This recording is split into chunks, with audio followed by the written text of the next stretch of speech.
Two nuclear nations are facing off with rising tensions and even higher stakes. What should you know about India, Pakistan, and Kashmir? That's our topic today. I'm Jenna, and this is Smarter News.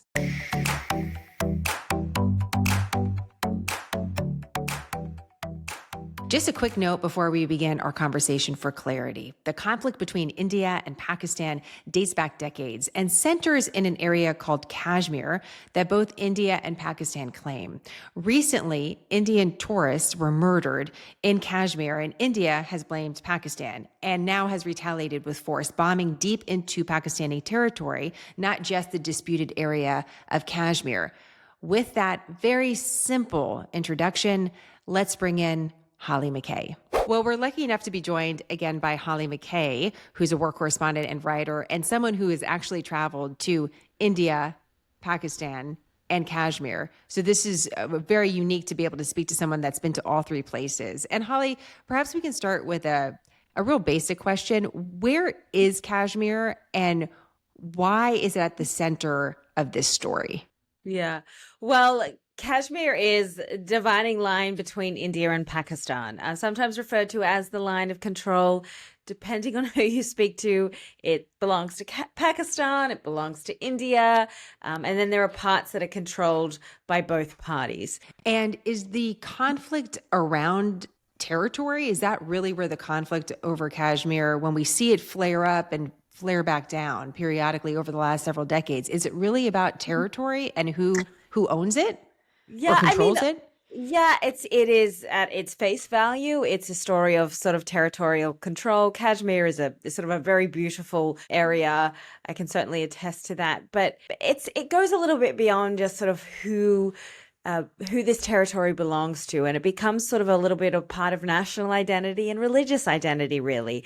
As we know, India is predominantly a Hindu country and Pakistan is predominantly a Muslim country. Pakistan feels like it has this kind of allegiance to the area, and they feel that their quote unquote people are being discriminated against. And on the flip side, India very much says this belongs to us. This is our land. It's a much bigger country. And so it kind of claims a territorial control over it. And mind you, this is one of the longest running wars. So this started in after sort of the British left. That was in 1947. And so both countries claim Kashmir in full, but control it in parts. And so that's led to a number of wars. We had a war in 1947 there. There was another one in 1965 and 1999. And just since then, as we're seeing now, just endless skirmishes. India sort of sees Kashmir as an area where Pakistan basically sends lots of its government or ISI, which is an intelligence force, backed terrorist groups, which it sees as bringing terrorism into its land. As with the attacks that happened over the past week, they were allegedly carried out by LET. It's a militant group in Pakistan, or resistance front, which has ties to LET. And so the way that India sees it is this is basically state-sanctioned terrorism. And just for context, India has been the victim of a number of terrorist attacks, particularly from this particular group in Pakistan. If you remember the Mumbai bombings in 2008, where I think 166 or more people died in that. They had train bombings a couple of years before that. So India has very much viewed this as a bilateral issue. This is the way that Delhi sees it as this is an issue between Pakistan and India. There's no need for everybody else to be involved. And that's pretty much because the US has a very strong relationship with India. The US has stayed out of it, and most other countries have kind of just followed that line of thinking that this is not our problem. This is between two countries. Whereas Pakistan has been very vocal about it. You may remember when Imran Khan was president, he came to the US to discuss this with Trump during his first term.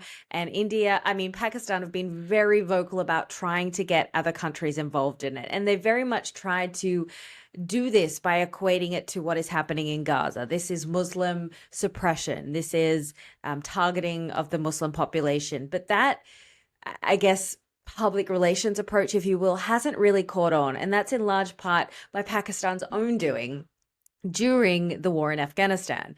This is where India comes into it. So You may have also heard a lot about Pakistan supporting terrorist groups, supporting the Taliban, supporting Al Qaeda, and the US being very frustrated with Pakistan. Of course, as we all know, Pakistan was harboring Osama bin Laden for a long time, and there is the reason for that, and a lot of that comes down to Kashmir. One of the biggest criticisms of Pakistan in why it was supporting these groups, why the ISI was sort of seeming to play this double hand, both taking foreign aid money from the US while at the same time giving, funds and support to these groups, which didn't make any sense. But really what it was doing was trying to buy some of these terrorist groups in case it needed it for Kashmir, in case something was to happen, if and when it knew that it would need a strong, solid fighting force. So that's so interesting. When I think of Al Qaeda and Pakistan, again, providing safe haven to Al Qaeda to come across the border from Afghanistan and launch these attacks on the United States, or be able to just function as a group, I'm thinking it's all geared towards the West.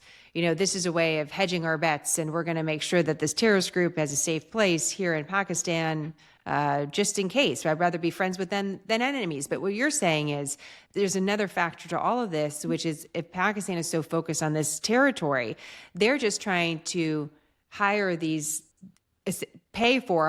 curry favor with these militant groups, these terrorist groups, in case they need them for Kashmir. Do I have that right? Am I connecting the dots there? That's basically it. And that's why you'll sort of see Pakistan, Islamabad's attempt to sort of play the victim card in all of this just hasn't gone down well. That hasn't set well with the West, just considering the years, 20 years essentially, that the West was sort of dealing with this double hand, and the strength that Pakistan and its ISI sort of legitimately gave these groups while sort of trying to say that they were defending terrorism. But to Pakistan's defense, again, there's so much to this issue. It's so nuanced. There is very legitimate cause for concerns for human rights abuses in Kashmir. On one hand, Kashmir is this beautiful place that's very much tourist central for many Indians to go to. But at the same time, there is a danger level. There are these attacks. And often when they happen, when there is a crackdown, the local population certainly do suffer. There's been a number of reports of sexual violence from security forces there. There's also been a number of, I can't remember what year it was, but Human Rights Watch, a lot of places documented this quite extensively about mass blinding of Kashmiris through rubber bullets. And so there is a legitimate concerns that Pakistan has about human rights abuses. But again, their efforts to sort of propel this to the national stage and have it treated, by the international community as a attack on Muslims, it hasn't worked for them. It has backfired just because of the complicated history that Pakistan has, and the many questions that arise over. Of course, Pakistan denies any sort of legal or legitimate involvement in these attacks, but certainly that's not the way that India sees it. And sort of an interesting note to add to that is that India, and you'll see Modi now particularly, are quite supportive of Israel, and Modi's met with Bibi a number of times, and a lot of the people in the security establishment are surprisingly quite supportive of Israel's missions in Gaza. And this is despite the fact that India has the largest population of Muslims in the world, given that it is the largest, most populous country in the world.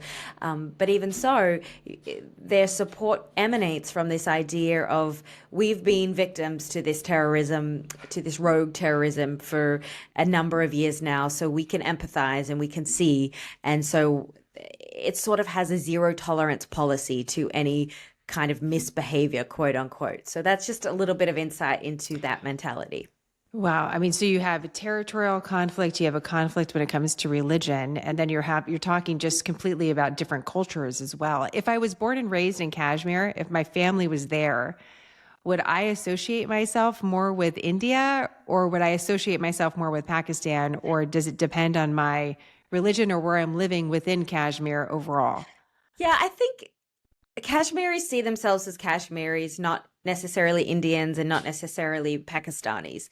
They see themselves as their own entity, sort of like the way Hawaiians don't necessarily say, I'm American, they're Hawaiian. And we see that in different sort of breakaway areas in the world. So they're very much there as a Kashmiri identity. But I think it really will come down to maybe what side of the partition you're on, and even probably more your allegiance religiously, whether that, if you are Muslim or Hindu, you're probably going to view the situation and who you want controlling that area more so along those lines. What sparked this recent conflict? I mean, we wake up in the middle of the week. We both have been watching this story in Kashmir, but it's tough to know kind of when to jump in on it so our audience knows, because periodically you'll hear of something. This is why we call it a flare up. You'll hear like something going on there, and then it'll get quiet. This Mm, feels different because of the sort of weapons that are being used. And we know we're talking about two nuclear armed nations. What's mm, different about this time, and what sparked the back and forth mm. now? Well, what's different about this time is India's retaliation on Pakistan. Um, India's gone quite deep into Pakistan to retaliate, to target military bases. This hasn't happened since the early 1970s. So, uh, oftentimes, if there is a tit for tat, it usually stays around that border area. But this time, India's really gone quite into Pakistani territory. So that in itself And is sort of seen.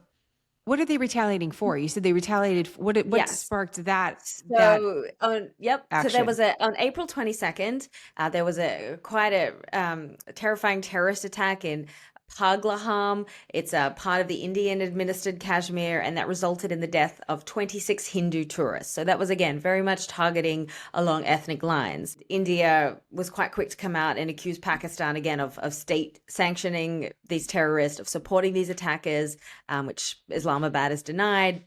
India doesn't see it that way. And so that is what prompted a response, in the sense that India did not see this as a lone wolf attack. It saw this very much as an attack orchestrated by the Pakistani government. So then India fires these missiles, or is he even flying fighter jets into Pakistan? And it's how far they're going into Pakistan territory. So it's not just around what's in Kashmir, but farther into the country, a sovereign country. And so now there's a question about, and it could happen, by the way, as we're speaking, it could happen before our audience is able to uh, before our audience is able to hear this interview. There's a question about retaliation from Pakistan and what that could look like. So, what do you watch for here, Holly? And what do you think it's important for every American to understand about this conflict? To get, we only have so much bandwidth, so we want to make sure that we're able to dedicate and invest in stories that really matter. And part of the Yeah. reason we're covering this is because the stakes here seem high, that we could actually see a conflict erupt here, uh, and maybe not one that we expected at this Yeah. exact moment. So, what are you watching for next? So, what do you think is important to know about this?